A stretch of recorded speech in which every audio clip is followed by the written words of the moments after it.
Good morning students, कैसे हैं आप सब।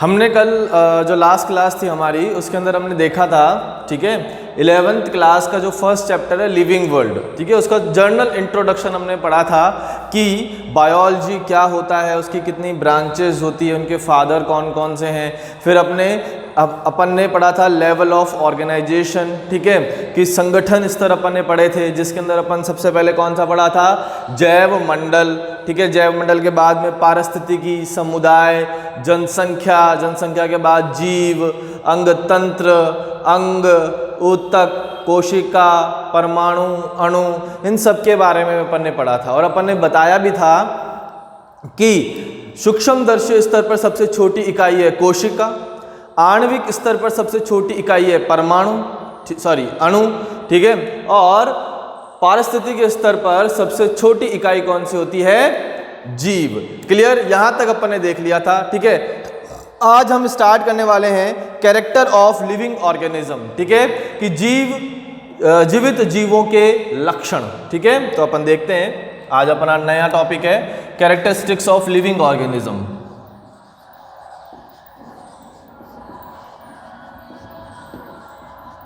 कैरेक्टरिस्टिक्स ऑफ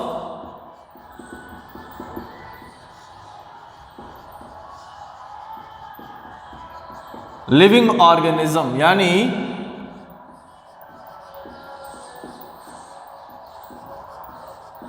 जीवित जीवों के लक्षण, जीवित जीवों के लक्षण, ठीक है। तो आपके एनसीईआरटी के अंदर 5 लक्षण यहां पर एक्सप्लेन कर रखे हैं। उन 5 लक्षण को अपन डिटेल में पढ़ेंगे, और कुछ ऐसे कैरेक्टर भी हैं जो अपन बियॉन्ड द एनसीईआरटी पढ़ेंगे, जिनके बारे में अपन को पता होना जरूरी है, ठीक है। तो अपन पहले वो 5 लक्षणों के बारे में देखते हैं। तो जो पहला लक्षण है वो होता है ग्रोथ, ठीक है बेटा। ग्रोथ का मतलब होता है वृद्धि।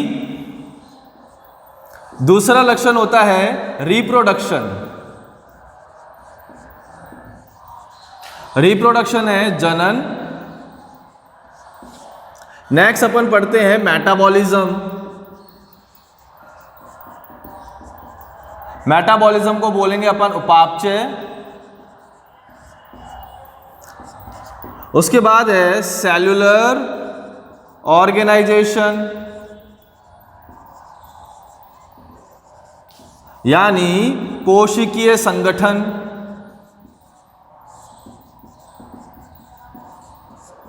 ठीक है, और 5वां कैरेक्टर है अपना कॉन्शियसनेस, जिसको अपन बोलते हैं चेतना।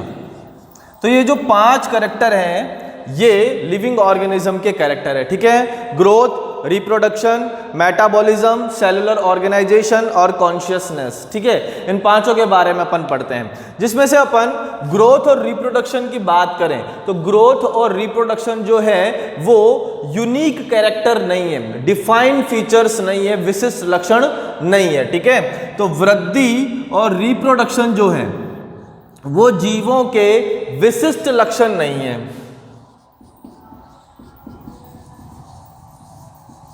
विशिष्ट लक्षण नहीं है, ठीक है। कौन कौन से नहीं है, ग्रोथ और रिप्रोडक्शन, ठीक है। बात करें अपन मेटाबॉलिज्म की, सेलुलर ऑर्गेनाइजेशन की और चेतना की, ये तीनों जो हैं वो जीवित जीवों के विशिष्ट लक्षण हैं, ठीक है। तो ये तो कैसे हैं, नॉन डिफाइनिंग कैरेक्टर। ये कैसे हैं, नॉन डिफाइनिंग कैरेक्टर। और ये कैसे हैं, डिफाइनिंग कैरेक्टर।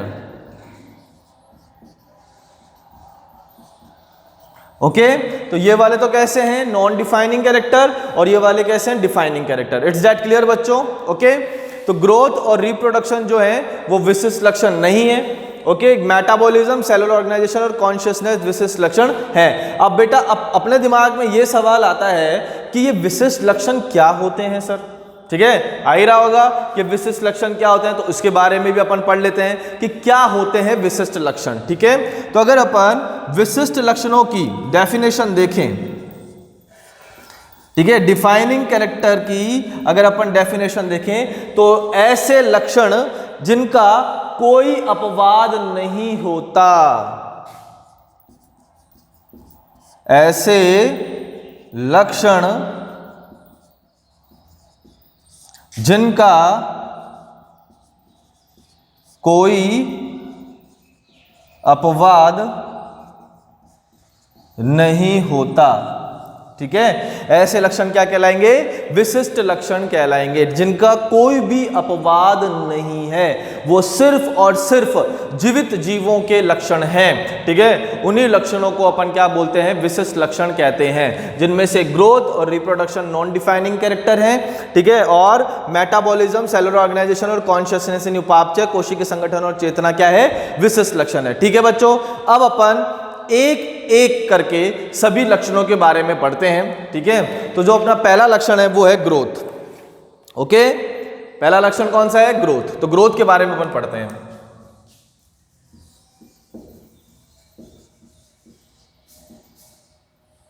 ग्रोथ, वृद्धि।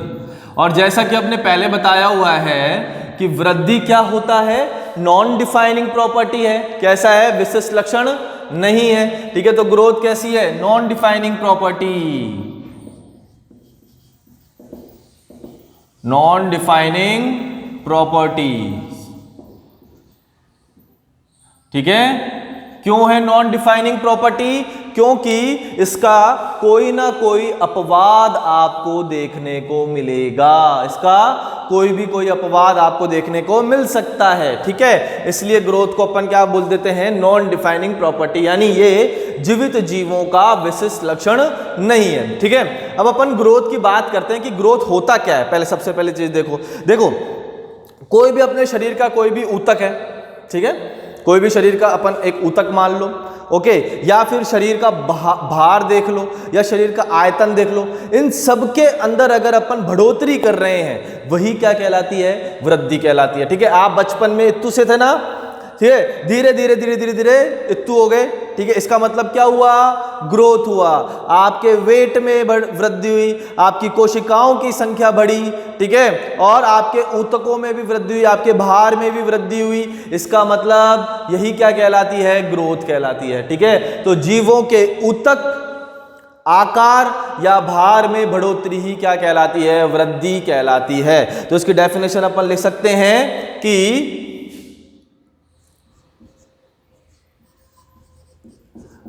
जीवों के ऊतक आकार या भार में बढ़ोतरी को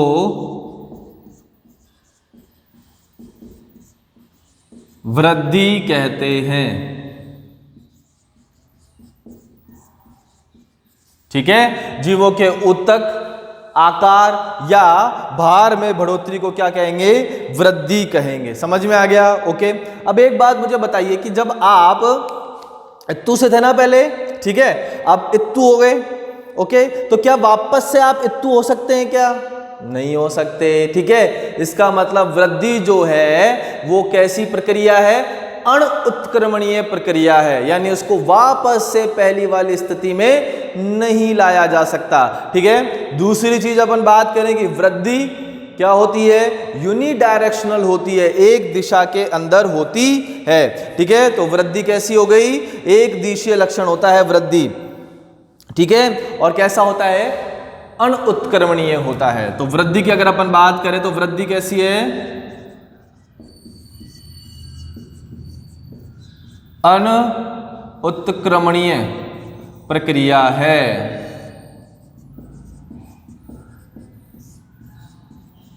वृद्धि कैसी प्रक्रिया है? अणउत्क्रमणीय प्रक्रिया है। दूसरी चीज इसके साथ साथ, अणुत्क्रमणीय के साथ साथ अपन लिख सकते हैं कि स्थायी प्रक्रिया है।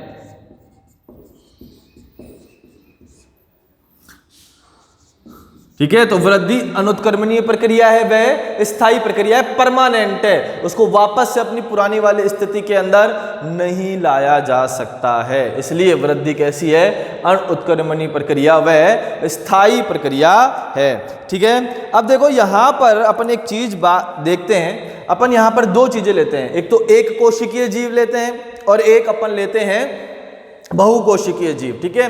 तो अपन यहां पे ले लेते हैं सबसे पहले एक कोशिकीय जीव। बहुत अच्छे से समझना बेटा इसको।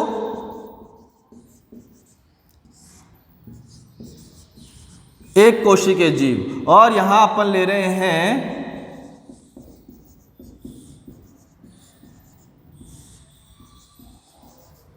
बहुकोशिकीय जीव। ठीक है। तो देखो एक कोशिकीय जीवों की अगर अपन बात करें तो एक कोशिका से मिलकर बनने वाले जो जीव हैं वो क्या कहलाते हैं? एक कोशिकीय जीव। ठीक है। और बहुत सारी कोशिकाओं से मिलकर जो बनने वाले जीव हैं वो क्या कहलाते हैं? बहुकोशिकीय जीव कहलाते हैं। ठीक है। इसके अंदर अगर अपन देखें कि इसके अंदर जनन कैसे, इसके अंदर वृद्धि कैसे होती है। ठीक है। तो यहाँ पे देखो एक कोशिकीय जीव है, तो एक कोशिकीय जीव में एक ही कोशिका होगी। एक कोशिकीय जीव में क्या होगी? एक ही कोशिका होगी। ठीक है। और जब ये विभाजन करेगी तो ये यहाँ पे कितनी कोशिका बना लेगी? दो कोशिकाएं बना लेगी। ठीक है। कितनी कोशिकाएं बन गई? यहाँ पर दो कोशिकाएं। तो देखो यहाँ पर क्या हो रही थी? पहले एक कोशिका थी। ठीक है। अब कितनी कोशिका हो गई? दो। यानी कोशिकाओं की संख्या बढ़ी या नहीं बढ़ी? कोशिकाओं की संख्या बढ़ी। ठीक है। कोशिकाओं की संख्या बढ़ी या नहीं बढ़ी? बिल्कुल बढ़ी। ठीक है। इसका मतलब यहां पर क्या हुआ? वृद्धि हुई है या नहीं हुई है? ऑब्वियसली वृद्धि हुई है। ठीक है। कोशिकाओं की संख्या बढ़ना भी क्या कहलाता है? वृद्धि कहलाता है। तो यहां पे कोशिकाओं की संख्या बढ़ गई। ओके। तो यहां पर वृद्धि हो रही है, बिल्कुल सही बात है। अब देखो यहां पर एक कोशिका थी। ठीक है। इस कोशिका को अपन ने क्या बोला था? जनक कोशिका। ठीक है। और ये दोनों कोशिकाएं जो हैं, ये दोनों कोशिकाएं कैसी है? पुत्री कोशिका। कैसी है? पुत्री कोशिका। तो यहां पर जनन भी हो रहा है या नहीं हो रहा है? वृद्धि के साथ साथ क्या हो रहा है? जनन भी हो रहा है। इसका मतलब ये हो गया कि एक कोशिकीय जीवों में जनन और वृद्धि, एक कोशिकीय जीवों में जनन और वृद्धि ट्विन कैरेक्टर्स होते हैं। क्या होते हैं? जुड़वा कैरेक्टर होते हैं। ठीक है। क्योंकि यहां पर संख्या में बढ़ोतरी हो रही है और यहां पर पुत्री कोशिकाएं भी बन रही है। तो अपन लिख सकते हैं कि एक कोशिकीय जीवों में ग्रोथ और रिप्रोडक्शन एक दूसरे के ट्विन कैरेक्टर है। ट्विन का मतलब हो गया जुड़वा लक्षण है। ठीक है। इसको अपन बोल सकते हैं म्यूचुअली इंक्लूसिव प्रॉपर्टी, एक दूसरे के पर्यायवाची हैं। ठीक है। तो एक कोशिकीय जीवों के अंदर लिख सकते हैं कि इनमें वृद्धि व जनन एक दूसरे के पर्यायवाची है, सिनोनिम्स हैं। ठीक है। तो देखो वापस से देख लो कि यहां पर संख्या में बढ़ोतरी हो रही है तो ये वृद्धि है, क्योंकि संख्या में बढ़ना भी क्या कहलाता है? वृद्धि। जैसे मान लो कि इस रूम के अंदर 10 लोग बैठे हुए हैं, एक एक्स्ट्रा मेंबर यहां पर ऐड हो गया तो संख्या कितनी हो गई? 11। तो व्यक्तियों की संख्या में क्या हो रही है? बढ़ोतरी। तो ये भी एक प्रकार की क्या है? वृद्धि है। ध्यान रखना, संख्या में वृद्धि होना भी क्या कहलाता है? बढ़ोतरी होना भी क्या कहलाता है? वृद्धि कहलाता है। यहां पर दो पुत्री कोशिकाएं बन रही है। ठीक है। इसका मतलब जनन भी हो रहा है। तो एक कोशिकीय जीवों के अंदर, एक कोशिकीय जीवों में वृद्धि और जनन एक दूसरे के पर्यायवाची हैं। ठीक है। एक्सक्लूसिव प्रॉपर्टी है ये, ध्यान रखना। Inclusive property, mutually inclusive property बोलते हैं इसको। इस प्रॉपर्टी को अपन क्या बोलते हैं? Mutually inclusive property.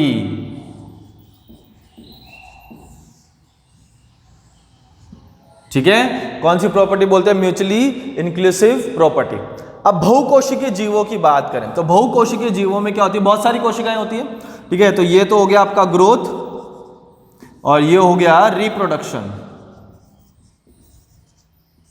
ये तो क्या हो गया, ग्रोथ, और ये हो गया रिप्रोडक्शन। ठीक है, तो बहुकोशिकीय जीवों में क्या होता है भाई, बहुकोशिकीय जीवों में तो जनन अंग अलग से होते हैं, हर कोशिका ही थोड़ी जनन करेगी। ठीक है, उसके लिए क्या होता है, जनन अंग अलग से होते हैं। ठीक है, और कोशिकाओं की संख्या बढ़ती जाती है, तो इनमें वृद्धि और जनन दोनों कैसे हैं, अलग अलग हैं, पर्यायवाची नहीं है। तो बहुकोशिकीय जीवों के अंदर वृद्धि और जनन पर्यायवाची नहीं है, और ये कैसी प्रॉपर्टी है, म्यूचुअली एक्सक्लूसिव प्रॉपर्टी है। तो ये दोनों प्रॉपर्टी कैसी है, म्यूचुअली एक्सक्लूसिव प्रॉपर्टी। इसका मतलब जनन व वृद्धि एक दूसरे के पर्यायवाची नहीं है। ठीक है, कि वृद्धि और जनन एक दूसरे के पर्यायवाची नहीं है। कौन से रेफरेंस में, बहुकोशिकीय जीवों के रेफरेंस में। ठीक है, तो बहुकोशिकीय जीवों के रेफरेंस में ग्रोथ और रिप्रोडक्शन पर्यायवाची नहीं है और म्यूचुअली एक्सक्लूसिव प्रॉपर्टी है, जबकि एक कोशिकीय जीवों के अंदर वृद्धि और जनन एक दूसरे के पर्यायवाची हैं और म्यूचुअली इंक्लूसिव प्रॉपर्टी है। ठीक है, तो वृद्धि के जीवों के उत्तक, आकार व भार में बढ़ोतरी वृद्धि कहलाती है, अनुत्क्रमणीय प्रक्रिया है और स्थायी प्रक्रिया है। ठीक है, और ये मैंने आपको बता ही दिया है। समझ में आ गया बच्चों, इसको उतारो फिर आगे पढ़ते हैं इसके अंदर ही।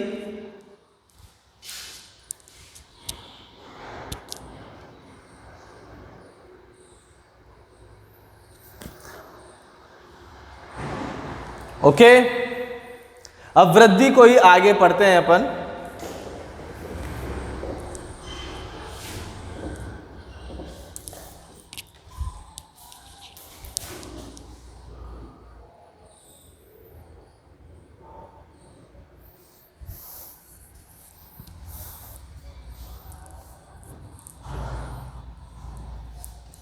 एक मिनट बच्चा, थोड़ा सा माइक प्रॉब्लम हो रहा है। ठीक है, डन। अब वृद्धि को ही आगे लेके चलते हैं।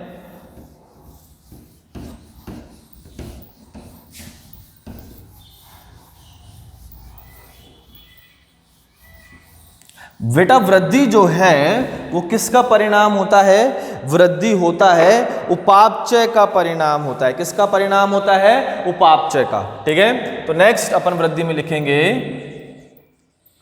कि वृद्धि उपापचय का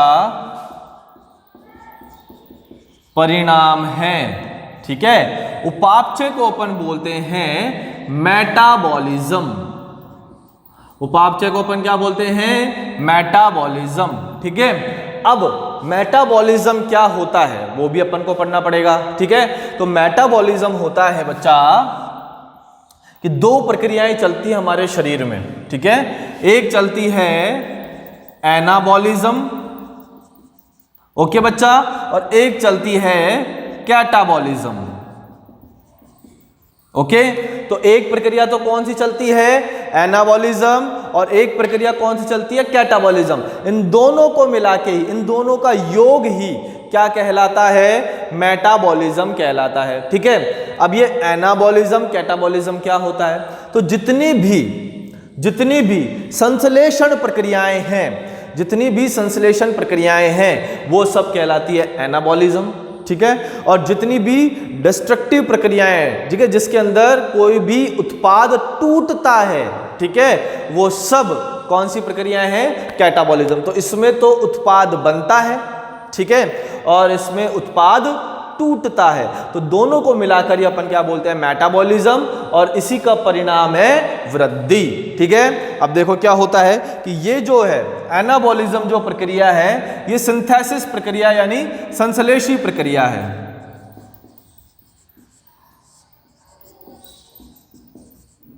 ठीक है, तो यहां पर किसी न किसी पदार्थ का या उत्पाद का निर्माण होगा, और ये जो है वो विघटन प्रक्रिया है,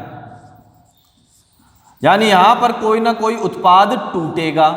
ठीक है, जैसे कि अगर अपन एग्जाम्पल की बात करें एनाबॉलिज्म में, तो प्रकाश संश्लेषण,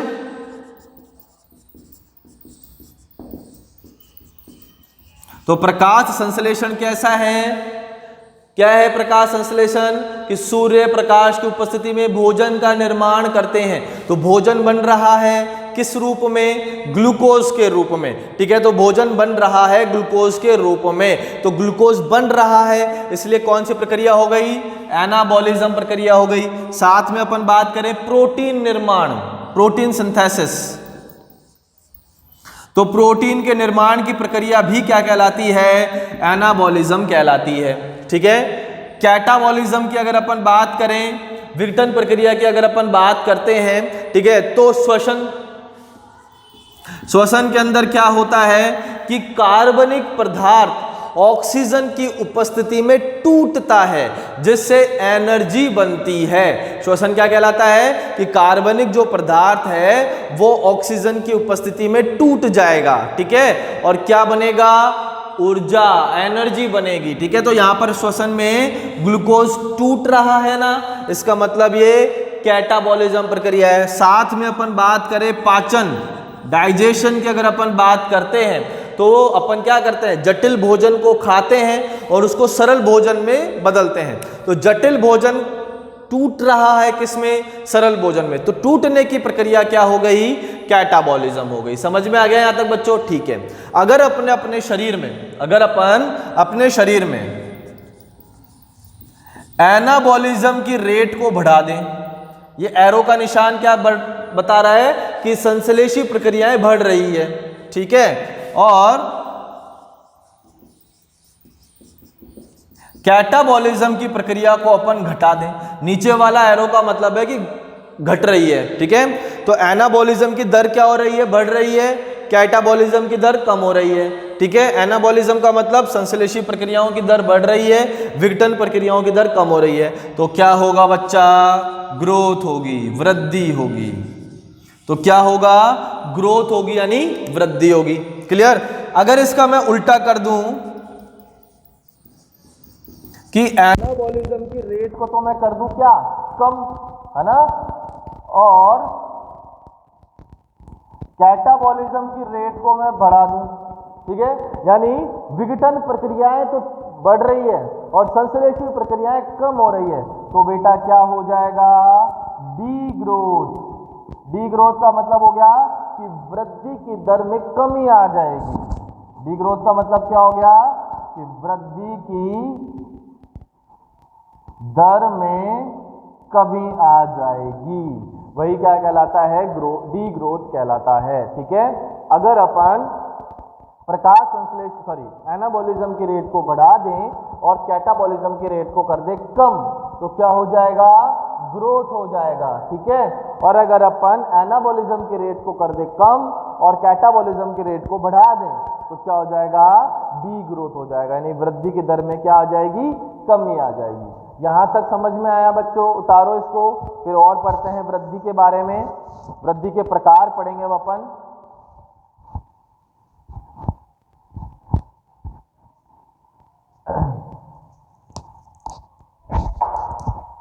उतार लिया बेटा? ओके, आगे बढ़ते हैं। देखो, अब अपन वृद्धि के प्रकार पढ़ेंगे ना।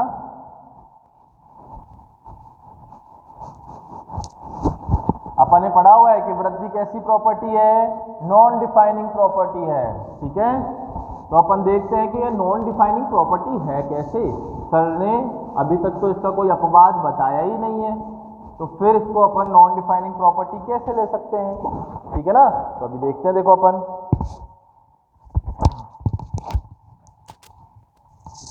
माइक बेटा मुझे बार बार गिर जाता है, मेरे से संभलता ही नहीं है, बताओ।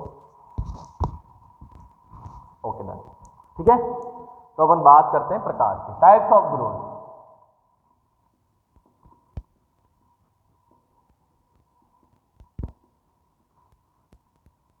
वृद्धि के प्रकार।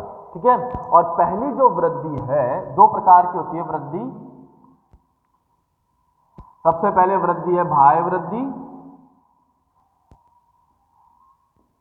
जिसको अपन बोलते हैं एक्सट्रिंसिक ग्रोथ।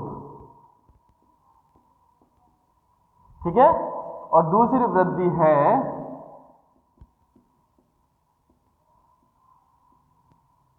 आंतरिक वृद्धि, जिसको अपन बोलते हैं इंट्रिंसिक ग्रोथ।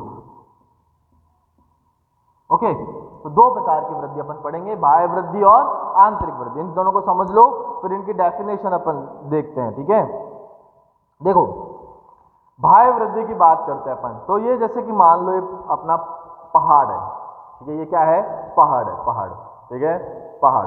ओके, अब हवाएं चल रही है बहुत तेज और कहीं से मिट्टी जो है उड़कर यहां पर आ गई। पहाड़ का जो आकार है वो क्या हो गया, बढ़ गया। कैसे बढ़ा कि पहाड़ के चारों तरफ यानी बाहरी सतह पर किसका जमाव हो गया, दूसरे पदार्थों का जमाव हो गया और पहाड़ का साइज जो है वो बढ़ गया। ठीक है, तो वृद्धि हुई या नहीं हुई, हुई ना। ठीक है, कौन सी वृद्धि हुई, बाह्य वृद्धि। पहाड़ कैसा है, जीवित है या निर्जीव है, नॉन लिविंग है या लिविंग है, नॉन लिविंग है। तो इसका मतलब कि नॉन लिविंग ऑब्जेक्ट भी क्या दर्शाते हैं, वृद्धि दर्शाते हैं। कौन से प्रकार की, बाह्य वृद्धि, एक्सट्रिंसिक ग्रोथ दर्शाते हैं।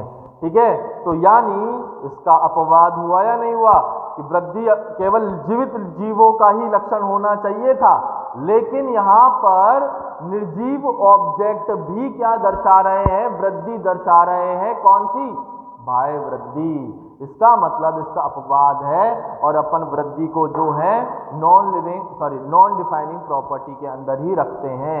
ठीक है, विशिष्ट लक्षण में अपन नहीं लगते हैं। तो बाह्य वृद्धि क्या हो गई कि यदि वृद्धि किसी भी पिंड के बाहर होती है, ठीक है, वही वृद्धि क्या कहलाती है, बाह्य वृद्धि कहलाती है। तो इसकी सतह पर क्या होता जाता है, संग्रहण अथवा जमाव होता जाता है। तो बाह्य वृद्धि क्या कहलाएगी, ऐसी वृद्धि जो किसी पिंड की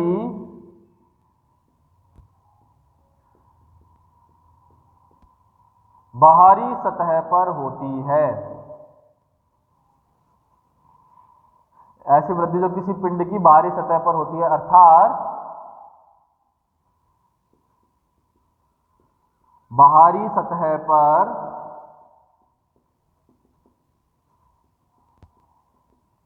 किसी पदार्थ का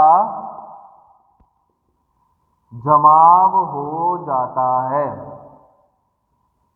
ठीक है, इसका एग्जाम्पल अगर अपन देखें तो पहाड़ देख सकते हैं, ठीक है, टीले देख सकते हैं।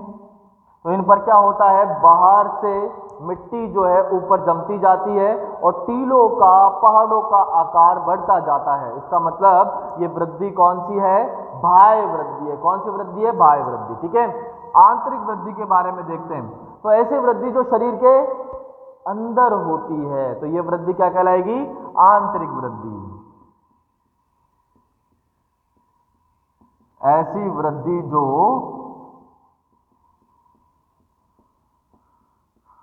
शरीर के अंदर होती है, तो ऐसी वृद्धि जो शरीर के अंदर होती है क्या कहलाती है, आंतरिक वृद्धि कहलाती है। देखो ये निर्जीव है, मार्कर की बात करना, निर्जीव है। क्या ये अंदर से मोटा होता जाएगा, होता जाएगा क्या, नहीं होगा ना। इसका मतलब क्या इसमें आंतरिक वृद्धि होगी, नहीं होगी। तो ये सिर्फ और सिर्फ आंतरिक वृद्धि किसमें पाई जाती है, लिविंग ऑर्गेनिज्म में, यानी जीवित जीवों में। और बाह्य वृद्धि किसमें पाई जाती है, बाह्य वृद्धि निर्जीव और सजीव दोनों के अंदर पाई जाएगी, दोनों तरफ से वृद्धि हो सकती है ना।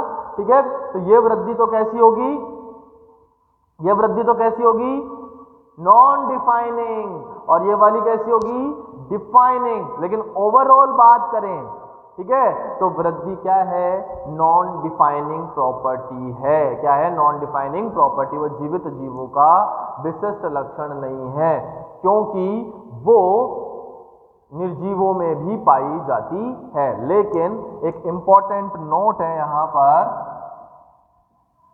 कि आंतरिक वृद्धि, आंतरिक वृद्धि जीवित जीवों का विशिष्ट लक्षण है। और अपन ओवरऑल बात करें कि वृद्धि जीवों का विशिष्ट लक्षण नहीं है। तो दोनों चीजें हैं बेटा। अगर आपसे ग्रोथ के बारे में पूछे, सिंपल ग्रोथ के बारे में पूछे, तब आप बोलोगे विशिष्ट लक्षण नहीं है, ठीक है। और अगर आप आंतरिक वृद्धि के बारे में आपसे पूछे, ऑप्शन में आंतरिक वृद्धि दिया हुआ हो, तो आप आंतरिक वृद्धि पर टिक लगाएंगे। समझ में आ गया कि अगर सिंपल वृद्धि के बारे में पूछे तो विशिष्ट लक्षण नहीं है, आंतरिक वृद्धि के बारे में पूछ रहा है तो विशिष्ट लक्षण है, ठीक है। एक इंपॉर्टेंट लाइन और लिखाना मैं भूल गया आपको, जो एनसीईआरटी की मोस्ट इंपॉर्टेंट लाइन है कि जीवों की संख्या व भार में वृद्धि, जीवों की संख्या व भार में बढ़ोतरी वृद्धि का द्वियुग्मी लक्षण है, ठीक है। तो जीवों की संख्या व भार में बढ़ोतरी वृद्धि का द्वियुग्मी लक्षण है। ये मोस्ट इंपॉर्टेंट है, आपके एनसीईआरटी के अंदर साफ साफ अक्षरों के अंदर लिखा हुआ है, इसलिए इसको बहुत अच्छे से ध्यान रख लेना कि जीवों की संख्या व भार में बढ़ोतरी वृद्धि का द्वियुग्मी लक्षण है, ठीक है। आंतरिक वृद्धि ही जीवित जीवों का विशिष्ट लक्षण है, वृद्धि जीवों का विशिष्ट लक्षण नहीं है। एक और प्रकार पढ़ते हैं अपन वृद्धि का, एक और टाइप पढ़ लेते हैं अपन, असीमित वृद्धि और सीमित वृद्धि।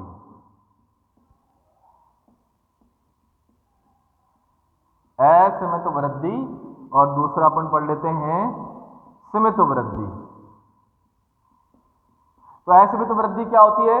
जो जीवन पर्यंत लगातार होती रहती है, वो वृद्धि क्या कहलाती है? असीमित वृद्धि।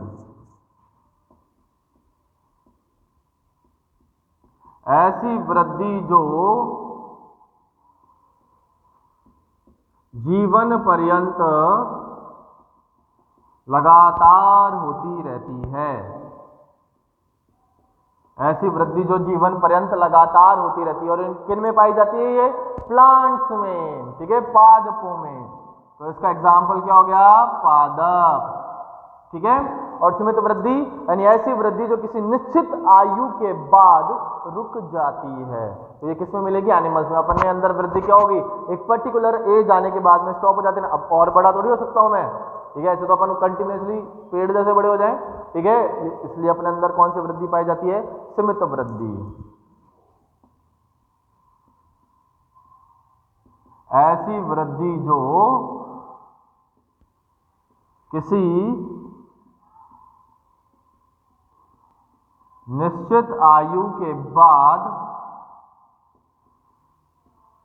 रुक जाती है। और इसका एग्जाम्पल हो गया एनिमल्स, ठीक है। इसका क्या एग्जाम्पल हो गया? एनिमल्स। ओके, समझ में आ गया यहां तक बच्चों? तो ये अपना एक टॉपिक कंप्लीट हो चुका है, ग्रोथ, वृद्धि। ओके, तो वृद्धि, बाह्य वृद्धि, आंतरिक वृद्धि। वृद्धि के बारे में पूछें तो वृद्धि नॉन डिफाइनिंग कैरेक्टर है। आंतरिक वृद्धि के बारे में पूछें तो आंतरिक वृद्धि डिफाइनिंग कैरेक्टर है, ठीक है। बाह्य वृद्धि जो है निर्जीवों के बाहरी सतह पर जमाव के कारण हो सकती है, इसलिए निर्जीवों में भी पाई जाती है। इसलिए वृद्धि को अपन जीवों का विशिष्ट लक्षण नहीं लेते हैं। क्लियर? असीमित वृद्धि, ऐसी वृद्धि जो जीवन पर्यंत लगातार होती रहती है। सीमित वृद्धि, ऐसी वृद्धि जो किसी निश्चित आयु के बाद में क्या हो जाती है? रुक जाती है। वृद्धि किसका परिणाम है? वृद्धि उपापचय का परिणाम है, ठीक है। वृद्धि कैसी होती है? वृद्धि अनुत्क्रमणीय और स्थायी होती है। वृद्धि के द्वियुग्मी लक्षण कौन कौन से हैं?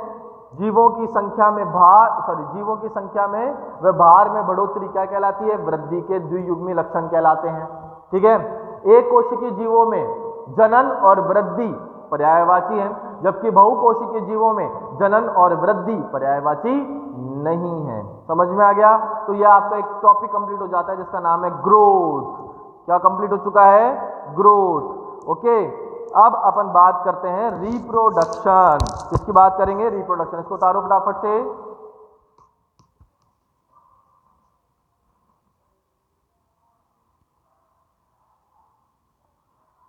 ओके, रिप्रोडक्शन और पढ़ते हैं कि रिप्रोडक्शन क्या है भाई, वो भी पढ़ लेते हैं अपन। दूसरा नॉन डिफाइनिंग कैरेक्टर, दूसरा नॉन डिफाइनिंग कैरेक्टर कौन सा है? ग्रोथ, जिसका भी क्या है? अपवाद है, जिसका भी क्या है? अपवाद है।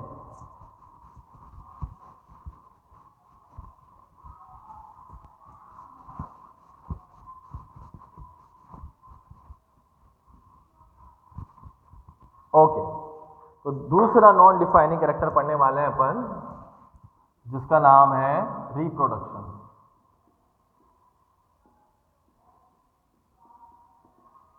जिसको अपन बोलते हैं जनन। और जनन भी कैसा है?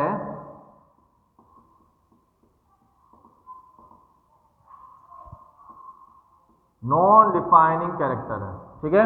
जनन को भी अपन विशिष्ट लक्षण नहीं मानते, क्योंकि जनन भी क्या है? जनन भी अपवाद रखता है, ठीक है। कैसे रखता है वो देखते हैं। तो जनन क्या होता है बेटा? सबसे पहले तो ये देखते हैं कि अपने समान संतति पैदा करने की जो प्रक्रिया है, ठीक है, वही क्या कहलाता है? जनन कहलाता है। अपने समान संतति पैदा करने की प्रक्रिया क्या कहलाती है? जनन कहलाती है। तो जनन की डेफिनेशन अगर अपन देखें तो क्या होती है?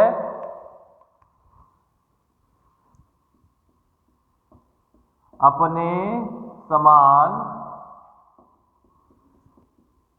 संतति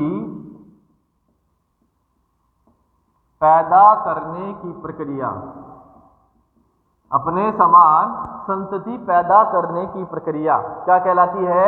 जनन कहलाती है। और जैसा कि मैंने अभी आपको बताया है, जैसा कि मैंने आपको बताया है कि एक कोशिकीय जीवों में जनन और वृद्धि एक दूसरे के क्या है? पर्यायवाची, ठीक है। तो देखो, अगर अपन एक कोशिकीय जीवों की बात करें, अभी पढ़ाया अपन ने, है ना, वापस से पढ़ लेते हैं। एक कोशिकीय जीवों की बात करें, अब एक कोशिकीय जीव कौन कौन से? जैसे कि अपन बात कर लेते हैं अमीबा और जीवाणु, ये कैसे हैं? एक कोशिकीय जीव है। इनकी बात करें तो देखो बेटा, ये अमीबा है, ठीक है, और इसने दो पुत्री अमीबा बना लिए। ये तो क्या है? अमीबा, और ये दो क्या है? पुत्री अमीबा है। तो यहां पर क्या हो रहा है? यहां पर हो रहा है जनन, ठीक है। और मैंने आपको एक चीज और बताई है कि कोशिकाओं की संख्या में बढ़ोतरी क्या कहलाती है? वृद्धि कहलाती है। तो यहां पर एक कोशिका है और यहां पर कितनी कोशिकाएं हैं? दो कोशिकाएं हैं, ठीक है। तो यहां पर क्या हो रही है? वृद्धि भी हो रही है। इसका मतलब एक कोशिकीय जीवों में जनन और वृद्धि एक दूसरे के क्या हैं? पर्यायवाची हैं। एक दूसरे के क्या हैं? पर्यायवाची हैं। यहां तक आ गया समझ में? कोई दिक्कत यहां तक? ठीक है। अब अपन बात करते हैं जनन के प्रकार की, है ना। सबसे पहले अपन बात कर लेते हैं जनन के प्रकार। तो जनन के दो प्रकार होते हैं। सबसे पहला होता है अलैंगिक जनन और दूसरा होता है लैंगिक जनन। दो प्रकार के जनन होते हैं बेटा। पहला कौन सा हो गया? अलैंगिक जनन, और दूसरा हो गया लैंगिक जनन। देखो यहां पर बात कर रहे हैं ए का मतलब होता है अनुपस्थित। ए का मतलब क्या हो गया? अनुपस्थित। तो यहां पर लैंगिक अंग का कोई काम नहीं होगा। यहां पर लैंगिक अंग है, लैंगिक लिखा हुआ है, तो यहां पे लैंगिक अंग काम आएंगे, ठीक है। तो अलैंगिक जनन के अंदर केवल एक ही जनक भाग लेता है। अलैंगिक जनन में क्या होगा? एकल जनक की भागीदारी होगी, ठीक है। आपने गुलाब का प्लांट देखा है बच्चों? तो आप क्या करते हो? गुलाब के प्लांट से ये टहनी हटाते हो ना, और जमीन में रोप देते हो, तो एक नया गुलाब डेवलप हो जाता है। होता है कि नहीं होता? क्या बीज उगाया क्या आपने उसका? नहीं उगाया। या दो जनक लिए क्या काम में? नहीं लिए ना, ठीक है। इसका मतलब वो जनक कैसा है? जनन कैसा है? अलैंगिक जनन। वहां पर अपन ने एक ही तो जनक को काम में लिया है, ऐसा थोड़ी है कि इसका भी हटाया, फिर इसका भी हटाया, फिर दोनों को उगाया, फिर उगा। ऐसा है क्या? नहीं है। अपन क्या करते हैं? एक ही जनक को काम में लेते हैं। इसका एक टहनी का पार्ट काटा, उगाया, नया प्लांट उग गया, ठीक है। तो वो अलैंगिक जनन कहलाएगा। जबकि लैंगिक जनन में दो जनकों की भागीदारी होती है।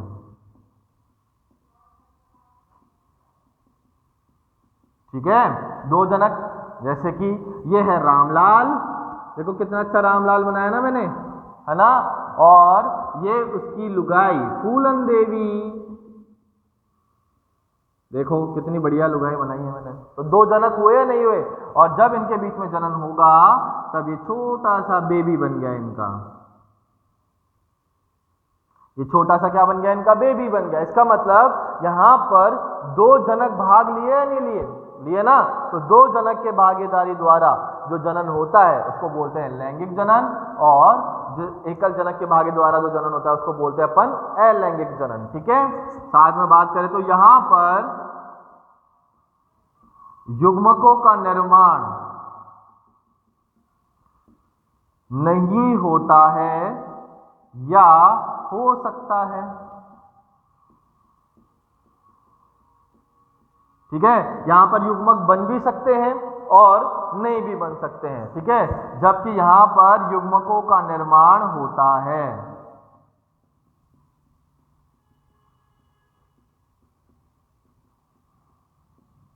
ठीक है, यहां पर युग्मकों का संयोजन नहीं होता, यानी निषेचन की प्रक्रिया यहां नहीं होती है, निषेचन नहीं होता है, जबकि यहां पर क्या होगा, निषेचन होगा। ठीक है, यहां पर क्लोन नहीं बनते हैं, सॉरी यहां पर क्लोन बनते हैं,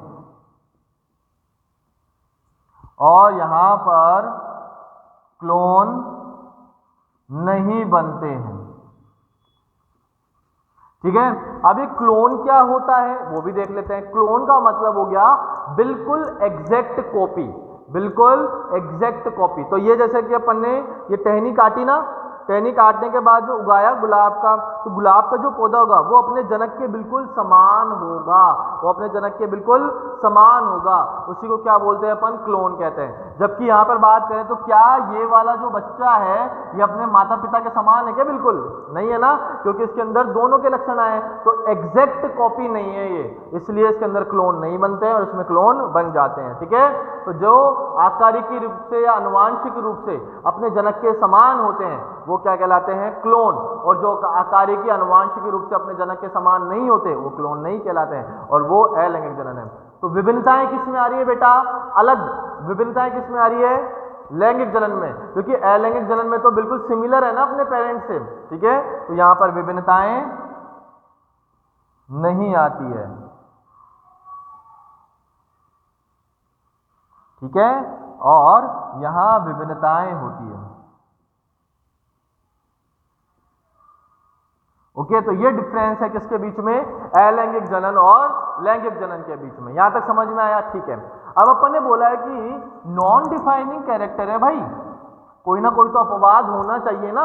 ठीक है, तो ये देखो बेटा ये मार्कर है ना, क्या मैं अभी इसको यहां पर रख देता हूं, क्या अगले दिन ये दो हो जाएंगे, क्या हो जाएंगे, क्या नहीं होंगे, अरे भाई कैसे होंगे। ठीक है, ये क्या है, नॉन लिविंग है, निर्जीव है ना, ये क्या है, निर्जीव, तो क्या ये दो हो सकते हैं, क्या नहीं हो सकते। इसका मतलब निर्जीवों में जनन नहीं पाया जाता है, निर्जीवों में जनन नहीं पाया जाता है। यहां तक समझ में आ गया कि निर्जीव जनन नहीं करते हैं, तो यहां पे लिख सकते हैं अपन निर्जीव जनन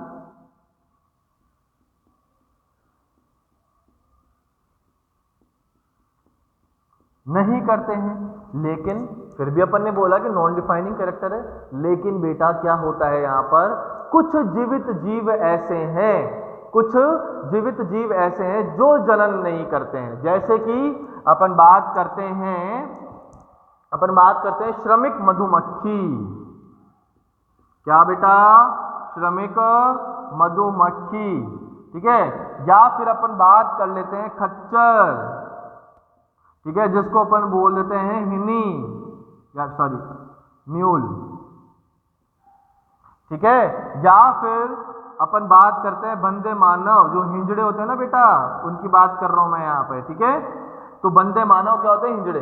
तो ये श्रमिक मधुमक्खी है, खच्चर है, बंदे मानव है, ये तो जीवित जीव है ना, ये तो सजीव है ना, लेकिन फिर भी ये जनन नहीं करते हैं, ये जीवित जीव होने के बाद भी जनन नहीं करते हैं, इसलिए जनन को विशिष्ट लक्षण नहीं माना गया है। इसलिए जनन को विशिष्ट लक्षण नहीं माना गया है। समझ में आ गया बेटा? ठीक है, तो ये हो गया आपका दूसरा कैरेक्टर रिप्रोडक्शन। ठीक है, क्योंकि यहाँ ये जनन कैसा नॉन डिफाइनिंग प्रॉपर्टी है। क्यों है? क्योंकि कुछ जीव ऐसे हैं जो जनन में पार्टिसिपेट नहीं करते हैं, जैसे कि श्रमिक, मधुमक्खी, खच्चर, बंदे, मानव। ठीक है, तो आपके ये दो कैरेक्टर हो चुके हैं। पहला कैरेक्टर अपन ने पढ़ लिया है ग्रोथ और दूसरा अपन ने पढ़ लिया है रिप्रोडक्शन, और दोनों ही नॉन डिफाइनिंग कैरेक्टर है, जीवित जीवों के विशिष्ट लक्षण नहीं है। अब अपन कल की क्लास में पढ़ेंगे मेटाबॉलिज्म, सेलुलर ऑर्गेनाइजेशन और कॉन्शियसनेस। ठीक है, ये तीनों जीवों के विशिष्ट लक्षण हैं। कैसे होंगे, इनका कोई अपवाद है या नहीं है, देखेंगे कल की क्लास में। Okay, thank you so much बच्चा। अगर आपको कोई भी इसके अंदर डाउट आते हैं तो आप जो है अपने कमेंट बॉक्स के अंदर लिख सकते हैं कि सर ये चीज़ हमको वापस से रिपीट करवाओ या फिर ये डाउट हमारे हैं। ठीक है, तो हम जो नेक्स्ट क्लास होगी उसके अंदर आपके सारे डाउट्स क्लियर करवा देंगे। ठीक है, तो कमेंट बॉक्स के अंदर ये जरूर लिख देना कि समझ में आया है या नहीं आया है, ये हमारे डाउट हैं। ठीक है, थम्स अप कर देना, थम्स अप। थम्स अप का मतलब समझ में आ चुका है, समझ में आ गया। कोई दिक्कत यहाँ तक? Thank you so much, bye.